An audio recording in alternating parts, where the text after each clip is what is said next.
ఏపీలో మెడికల్ కాలేజీలపై పెద్ద వివాదమే జరుగుతోంది. ప్రభుత్వమే నిర్మించాలని ప్రతిపక్షం, లేదు ప్రైవేట్ భాగస్వామ్యం తీసుకుంటామని ప్రభుత్వం. టాపిక్ సింపుల్, ప్రైవేట్ పార్ట్నర్షిప్ తీసుకోవాలని వద్దని. కానీ దీని వెనుక జరుగుతున్న రాజకీయం మాత్రం పెద్దది.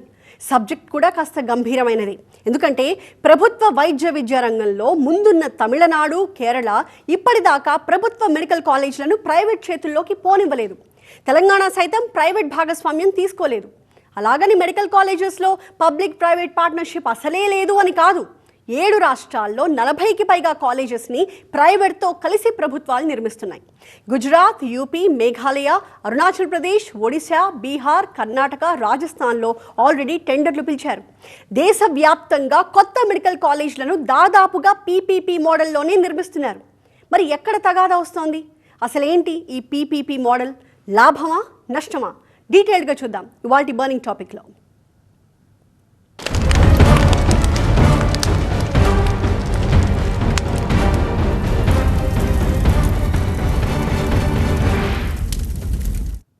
ఏ గవర్నమెంట్ హాస్పిటల్కైనా వెళ్ళండి, క్యూలు లేకుండా, కిటకిటలు ఆడకుండా ఒక్కటి కూడా కనిపించదు. మరి ప్రైవేట్ లేదా కార్పొరేట్ హాస్పిటల్స్లో దీన్నే హైలైట్ చేస్తోంది వైసీపీ. ఒకసారి ప్రైవేట్ చేతికి హాస్పిటల్స్ వెళ్ళాక ఇక పేదవాళ్లకు ఫ్రీగా వైద్యం ఎందుకు అందిస్తారు అనేది ప్రతిపక్షం వర్షన్. దీనికి ప్రభుత్వం ఏమంటోందంటే, నిర్మించేది ప్రైవేట్ వాళ్లే అయినా అవుట్ పేషెంట్లకు పూర్తిగా ఉచిత వైద్యం, రోగులకు ఉచితంగా మందులు ఇస్తామని చెప్తోంది. చికిత్స కోసం హాస్పిటల్లో అడ్మిట్ అయిన వాళ్లలో 70% పడకలకు ఉచితంగానే ట్రీట్మెంట్ కూడా ఉంటుంది అని చెప్పింది. మరి ఎందుకని ఆందోళనలు? పీపీపీ మోడల్లో ఇంకేదైనా తెలియని నష్టం జరుగుతుందనా?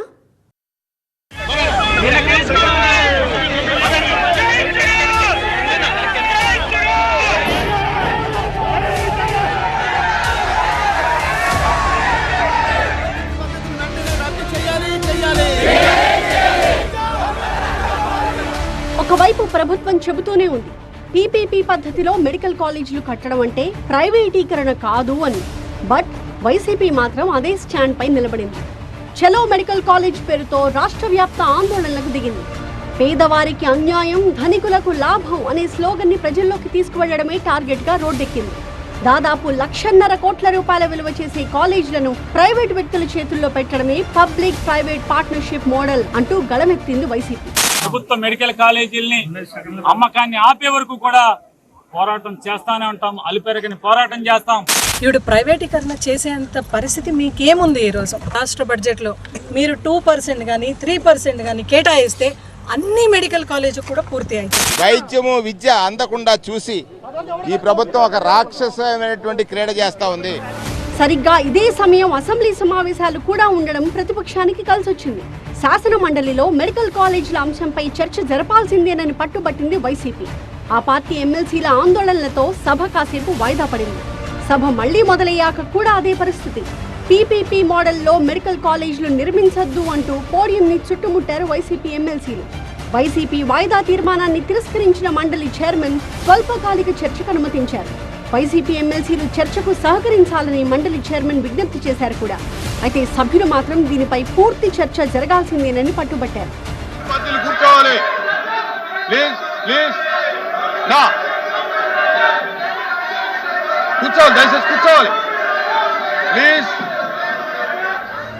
మరోవైపు సభ్యుల ఆందోళనపై కూటమి బదులిచ్చింది.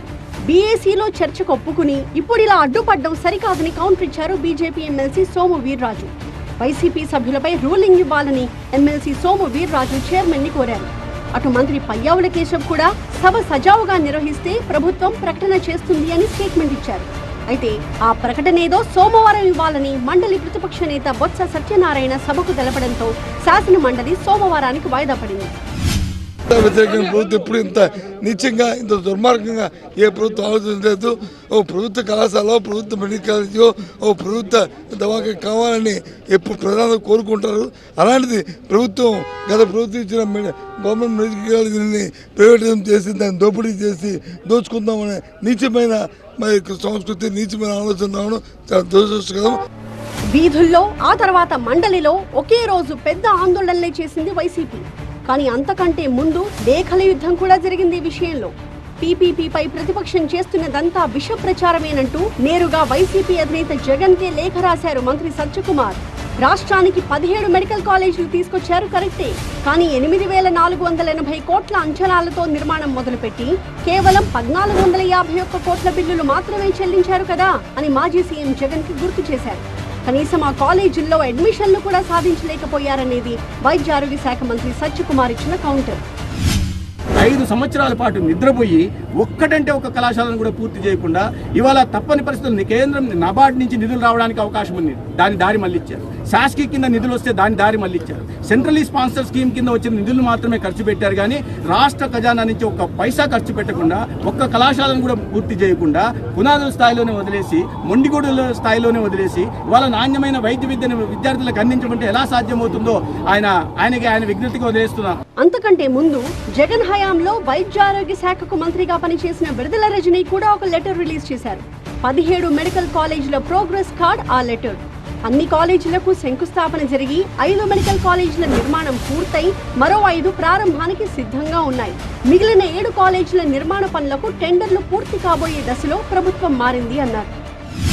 జగన్మోహన్ రెడ్డి గారి టెన్యూర్లో వెరీ క్లియర్గా ఈ 17 గవర్నమెంట్ మెడికల్ కాలేజ్ ఏమైతే మేము అనుకున్నామో వాటి యొక్క ఎస్టాబ్లిష్మెంట్ అనేది జరిగింది. వాటికి సంబంధించి ఫస్ట్ ఫేజ్లో మేము అనుకున్నట్టుగా 5 కాలేజెస్ మేము కట్టాము, ప్రారంభించాము, ఫంక్షన్ అవుతున్నాయి. సెకండ్ ఫేజ్లో ఉన్నటువంటి 5 కాలేజెస్ని మేము దాదాపుగా పూర్తి చేసాము. ఇంకా కొంత పనులు కనుక అయి ఉంటే ఆ 5 కూడా అందుబాటులోకి వచ్చేవి. అవి మేము మ్యాక్సిమమ్ వర్క్స్ అన్నీ కూడా కంప్లీట్ చేసాము.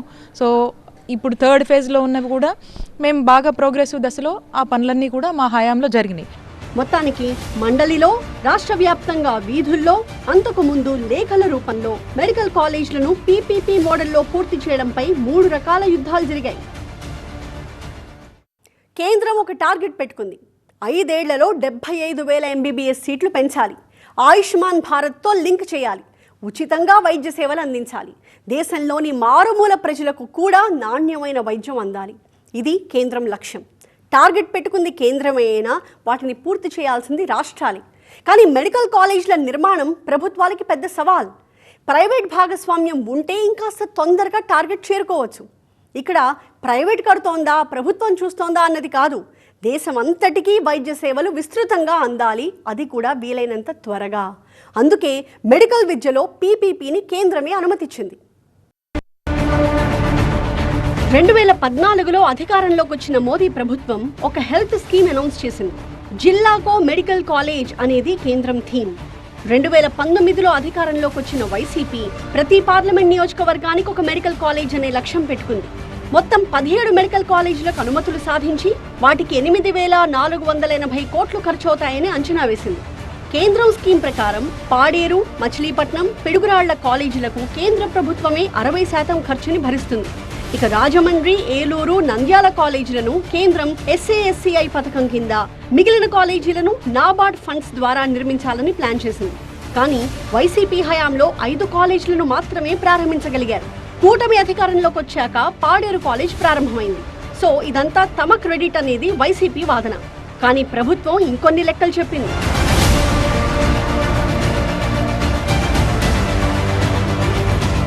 17 కాలేజీలకు కలిపి 8,480 కోట్లు ఖర్చు చేయాల్సిన జగన్ ప్రభుత్వం గత 5 ఏళ్లలో ఖర్చు చేసింది 1,451 కోట్లు మాత్రమే. ఇక జగన్ హయాంలో ప్రారంభమయ్యాయని చెబుతున్న 5 మెడికల్ కాలేజీలకు 2,525 కోట్లు ఖర్చు చేయాల్సింది కేవలం 631 కోట్లు మాత్రమే ఖర్చు పెట్టింది. స్వయంగా మంత్రి సత్యకుమార్ ఇచ్చిన లెక్కలివి. పైగా పేరుకే 5 మెడికల్ కాలేజీలు నిర్మించారు గానీ వాటిలో కనీస సిబ్బంది నియామకం కూడా జరగలేదు. అడ్మినిస్ట్రేషన్ ప్రాసెస్ లేదు, హాస్టల్ అందుబాటులో లేవు. అయినా సరే 2023-24లో విజయనగరం, రాజమండ్రి, ఏలూరు, మచిలీపట్నం, నంద్యాలలో అరకొర వసతులతోనే కాలేజెస్ ఓపెన్ అయ్యాయి. ఇది కూడా మంత్రి సత్యకుమార్ చెప్పిన విషయమే. ఒక్క మెడికల్ కాలేజీని నిర్మించాలంటే దాదాపు 500 కోట్ల రూపాయలకు పైగా ఖర్చు అవుతుందని అంచనా. ఈ లెక్కన మిగిలిన కాలేజీలను పూర్తి చేయాలంటే రాష్ట్ర ప్రభుత్వానికి 6,000 కోట్ల రూపాయలకు పైగా నిధులు అవసరం. ఇంకా పూర్తి చేయాల్సినవి 12 కాలేజీలు కాబట్టి ఒక్కో కాలేజ్కి 150 సీట్ల చొప్పున 1,650 సీట్లను అందుబాటులోకి తేవాలంటే కేవలం 2 ఏళ్లలోనే 6,000 కోట్లు ఖర్చు పెట్టాలి. అది కూడా నిర్మాణాలకయ్యే ఖర్చే ఇది. బోధనా సిబ్బంది, ల్యాబ్, ఇతరత్రా సదుపాయాలకు మళ్లీ ఖర్చు చేయాల్సి ఉంటుంది. సో ఇంత తక్కువ సమయంలో 6,000 కోట్లు విడుదల చేయడం సాధ్యమయ్యే పని కాదు అనేది కూటమి చెప్తున్న వర్షన్. అందుకే పులివెందుల, ఆదోని, మార్కాపురం, మదనపల్లి కాలేజీలను ఫస్ట్ ఫేజ్లో, పెనుకొండ, పాలకొల్లు, అమలాపురం, నర్సీపట్నం, బాపట్ల, పార్వతీపురం కాలేజీలను సెకండ్ ఫేజ్లో పీపీపీకి ఇవ్వాలి అనేది కూటమి ప్రభుత్వం ఆలోచన. ఆ మెడికల్ కాలేజీల్లో ఏంటి, ఈరోజు మనం తీసుకున్న పాలసీలో ఎవ్వరికీ నష్టం లేదు. ఆ రోజు మీరు మెడికల్ కాలేజీలు పెట్టి అందులో కూడా ఫీజు ఛార్జ్ చేసే పరిస్థితికి వచ్చారు. పేమెంట్ కోటా పెట్టేశారు. గవర్నమెంట్లో మేనేజ్మెంట్ అన్నారు. ఈరోజు నేను చేసేది ఏంటి, అదే పీపీపీకి ఇస్తే ఇంకా సమర్థవంతంగా సేవలు ఉంటాయి, అన్ని సీట్లు ఉంటాయి, క్వాలిటీ ఉంటుంది. ఇక్కడే ప్రభుత్వ విధానానికి అడ్డుపడుతోంది వైసీపీ. ప్రభుత్వ మెడికల్ కాలేజీలకు అనుబంధ ఆసుపత్రులు ఉంటాయి. వాటిలో ఎవరికైనా సరే ఉచితంగా వైద్యం అందుతుంది. అదే ప్రైవేట్ మెడికల్ కాలేజ్ అయితే దానికి అనుబంధంగా ఉండే హాస్పిటల్లో ఏ ట్రీట్మెంట్కైనా ఫీజు ఉంటుంది. ఈ 10 మెడికల్ కాలేజీలను పీపీపీ మోడల్లో నిర్మిస్తే రేపొద్దున పేదల నుంచి కూడా ఫీజు వసూలు చేస్తారు అంటోంది వైసీపీ. ఒక్క వైద్యమే కాదు, వైద్య విద్య విషయంలో కూడా పేదవాళ్లకి అన్యాయం జరగచ్చని వాదిస్తోంది. మెడికల్ కాలేజీలను ప్రభుత్వమే కడితే జనరల్ కేటగిరీలో సీట్ వచ్చిన వారికి వేలల్లోనే ఫీజు ఉంటుంది. అంటే తక్కువ ఆదాయం ఉన్న వాళ్ళు కూడా ఎంబీబీఎస్ చదువుతారు. అదే ప్రైవేట్ వాళ్ళ కాలేజ్ అయితే జనరల్ సీట్కి కూడా లక్షల్లో ఫీజు ఉంటుంది. అందున ప్రైవేట్ కంపెనీలు లాభం కోసం పనిచేస్తాయి తప్ప సేవ చేయవు కదా. అందుకే తాము పీపీపీని వ్యతిరేకిస్తున్నాం అంటోంది ప్రతిపక్షం. ప్రైవేటు వాళ్ళు నిర్వహిస్తున్నటువంటి ఆసుపత్రుల్లో పేదవాడు వైద్యం చేసుకోగలుగుతాడా? గుంటూరు ఆసుపత్రి ఉంది, ఇక్కడ ప్రైవేట్ ఆసుపత్రులు కూడా ఉన్నాయి. చూడండి, గుంటూరు ఆసుపత్రి ఎట్లా కిటకిటలు ఆడుతూ ఉంటారు. పేదవాడు వెళ్ళేది అక్కడికే. అవి ఇంక పేదవాళ్ళకి విద్య కోసం మేము అమ్ముతున్నామంటే ఏంటిది నాకు అర్థం కాల. ఇంత వచ్చే అబద్ధాలు, మోసాలు చేసే కార్యక్రమం చంద్రబాబు నాయుడు గారు చేస్తున్నారు. దీన్ని మేము పూర్తిగా వ్యతిరేకిస్తున్నాం. బట్ దీనికో కౌంటర్ ఉంది ప్రభుత్వం దగ్గర. అసలు పీపీపీ మోడల్ని వైసీపీ చాలా తప్పుగా అర్థం చేసుకుంటోందని చెబుతోంది ప్రభుత్వం. పబ్లిక్ ప్రైవేట్ పార్ట్నర్షిప్లో మెడికల్ కాలేజీలపై యాజమాన్య హక్కులు పూర్తిగా ప్రభుత్వానివే. వాటిని నిర్మించడం, అందులో కావాల్సిన మౌలిక సదుపాయాలను అభివృద్ధి చేయడం మాత్రమే ప్రైవేట్ పని. అందున కాలేజీలను నిర్మించే ప్రైవేట్ కంపెనీలు జీరో ప్రాఫిట్తో వాటిని నడుపుతాయి. 33 ఏళ్ల తర్వాత ఆ మెడికల్ కాలేజీలు ప్రభుత్వం అధీనంలోకి వస్తాయి. ఇది ప్రభుత్వం చెప్తున్న పీపీపీ మోడల్కి అర్థం. ఇక వైసీపీ చెప్తున్నట్టు వీటిలో వైద్య ఖర్చుల గురించి భయపడాల్సిన అవసరమే లేదంటోంది కూటమి ప్రభుత్వం. పీపీపీ మోడల్లో కట్టిన హాస్పిటల్స్లో వైద్యం అందరికీ అందుబాటులో ఉండేలా, అతి తక్కువ ఖర్చుతో చేసేలా ప్రభుత్వమే నిబంధనలు తయారు చేసి వాటిని తప్పనిసరి చేసిందని గుర్తు చేస్తోంది. పైగా ఓపీకి వచ్చే రోగులు ₹1 కూడా చెల్లించక్కర్లేదు. అవుట్ పేషెంట్ రోగులకు జనరిక్ మందుల్ని కూడా ఉచితంగానే ఇస్తారు. హాస్పిటల్లో జాయిన్ అయితే మాత్రం వాటిలోని 70% పడకలకు టీఎంజేఏఐ, ఎన్టీఆర్బీఎస్టీ, సీజీహెచ్ఎస్ వంటి ప్రభుత్వ పథకాల లబ్ధిదారులకు ఉచితంగా సేవలు అందుతాయి. పబ్లిక్ ప్రైవేట్ పార్ట్నర్షిప్, ఈ మోడల్ వినగానే సీఎం చంద్రబాబు పేరే వినిపిస్తుంది. అలా అంటున్నారని ఆయన కూడా ఏమీ ఫీల్ అవ్వట్లేదు. ఎందుకంటే గతంలో పీపీపీ మోడల్ సాధించిన సక్సెసే అందుకు కారణం. వెరీ రీసెంట్లీ ఒక మీటింగ్లో కూడా అదే ప్రస్తావించారు. విద్య, వైద్యం, రోడ్లు, పర్యాటకం ఇలాంటి రంగాల్లో పీపీపీ మోడల్ తీసుకొచ్చినందువల్లే ఇంత ఇన్ఫ్రాస్ట్రక్చర్ డెవలప్ అయింది అన్నారు. ఇంతకీ ఈ పీపీపీ మోడల్ ఎలా ఉంటుంది? భారత్లో వైద్య విద్య మరింత విస్తరించాలనేది కేంద్రం లక్ష్యం. కానీ ప్రభుత్వమే సంకల్పించాలన్నా అనుకున్న లక్ష్యం నెరవేరడానికి కొన్నేళ్లు పడుతుంది. అందుకే పబ్లిక్ ప్రైవేట్ పార్ట్నర్షిప్ మోడల్ని కేంద్రమే ప్రోత్సహిస్తోంది. ఈ మోడల్లో రాష్ట్ర ప్రభుత్వమే భూమిని సేకరించి వైబిలిటీ గ్యాప్ ఫండింగ్ హామీ ఇస్తోంది. ప్రైవేట్ కంపెనీలు కాలేజెస్ నిర్మించి వాటిని మెయింటైన్ చేసి వైద్య సేవలు అందిస్తారు. కర్ణాటకలో 12 మెడికల్ కాలేజీలు, ఉత్తరప్రదేశ్లో 12 మెడికల్ కాలేజీల నిర్మాణం ఈ పీపీపీ మోడల్లోనే జరుగుతున్నాయి. మధ్యప్రదేశ్లో 4 కాలేజీలకు పీపీపీ మోడల్ అగ్రిమెంట్స్ కుదిరాయి. గుజరాత్లో ఇప్పటికే ఉన్న 9 మెడికల్ కాలేజీలను పీపీపీకి ఇస్తున్నారు. మేఘాలయ, ఒడిశా, రాజస్థాన్, అరుణాచల్, బీహార్, కర్ణాటకల్లో కూడా పీపీపీ మోడలే నడుస్తోంది. ఇప్పుడు ఏపీ కూడా అదే బాటలో పయనిస్తోంది. అయితే పీపీపీ అనేది ఒక ఫెయిల్యూర్ మోడల్ అంటోంది వైసీపీ.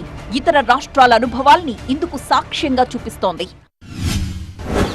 ఉత్తరాఖండ్ కావచ్చు, జార్ఖండ్ కావచ్చు, ఉత్తరప్రదేశ్ కావచ్చు అండ్ గుజరాత్ లాంటి స్టేట్స్ కూడా, ఈ తమిళనాడు, కేరళ వీళ్ళు కొంచెం అహెడ్గా ఉంటారు. వీళ్ళు కూడా ఎక్స్ప్లోర్ చేసి ఇది వర్కౌట్ అవ్వట్లేదు, దిస్ ఇస్ నాట్ వయబుల్, దీంట్లో మనం సరిగా పబ్లిక్ని మనము హెల్త్ కేర్ని సాటిస్ఫాక్టరీ లెవెల్లో మనం అందజేయలేము because we're relying on some third parties అని చెప్పేసి. లేదు, this is not going to work out అని చెప్పి they have dropped their decisions, they have backed out from those decisions. ప్రతిపక్ష వాదన ఎలా ఉన్నా ప్రభుత్వం మాత్రం దూకుడుగానే వెళుతోంది. ఫస్ట్ ఫేజ్ లో 4 మెడికల్ కాలేజీలను పీపీపీ పద్ధతిలో అప్పగించడానికి టెండర్ నోటిఫికేషన్ ఇచ్చారు. ఆదోని, మార్కాపురం, మదనపల్లి, పులివెందుల కాలేజీలను అప్పగించడానికి నోటిఫికేషన్ కూడా జారీ అయింది. పీపీపీ పద్ధతిలో అయితేనే ప్రాజెక్టులు అనుకున్న లక్ష్యానికి పూర్తవుతాయని నమ్ముతున్నారు సీఎం చంద్రబాబు. వాజ్పేయి ప్రధానిగా ఉన్న సమయంలో స్వర్ణ చతుర్భుజి పేరుతో దేశవ్యాప్తంగా రోడ్లు నిర్మించే కార్యక్రమాన్ని చేపట్టారు. ఆ సమయంలో పీపీపీ మోడల్ ని వాజ్పేయికి చెప్పింది కూడా తానేనని గుర్తు చేస్తుంటారు చంద్రబాబు. ప్రపంచంలోని బెస్ట్ మెథడ్స్ ని రాష్ట్రంలో, దేశంలో ఇంప్లిమెంట్ చేయడానికి వెనుకాడబోనని కూడా చెబుతుంటారు సీఎం చంద్రబాబు. అందుకే ఏపీలో రోడ్లు, పోర్ట్లు, power transmission, green energy, grid projects, municipality infrastructures లో పీపీపీనే ప్రవేశపెట్టారు.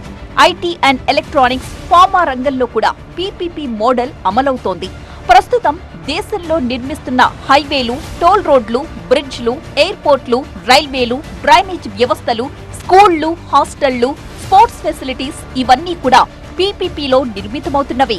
పీపీపీలో ప్రాజెక్టులు వేగంగా పూర్తవుతాయి కాబట్టి ఉద్యోగాలు, వ్యాపారాలు, ఆర్థిక పోటీ సామర్థ్యం పెరుగుతుందని నమ్ముతారు. కాకపోతే ప్రైవేట్ కంపెనీలకు భాగస్వామ్యం ఇవ్వడం వల్ల ప్రజలకు ఫీజుల భారం, నాసిరకం సేవలు అందుతాయన్న అభిప్రాయం కూడా ఉంది. ప్రభుత్వం ఎన్ని చెప్పినా సరే మెడికల్ కాలేజీలను మాత్రం ప్రైవేటుకు అప్పగించొద్దు అంటోంది. ప్రభుత్వం నిర్వహిస్తున్న టెండర్స్ లో కంపెనీలు పాల్గొనొద్దు అంటూ హెచ్చరిస్తోంది వైసీపీ. తాము అధికారంలోకి వచ్చాక ఈ టెండర్స్ ని రద్దు చేస్తామని వార్నింగ్ ఇచ్చారు వైఎస్ జగన్.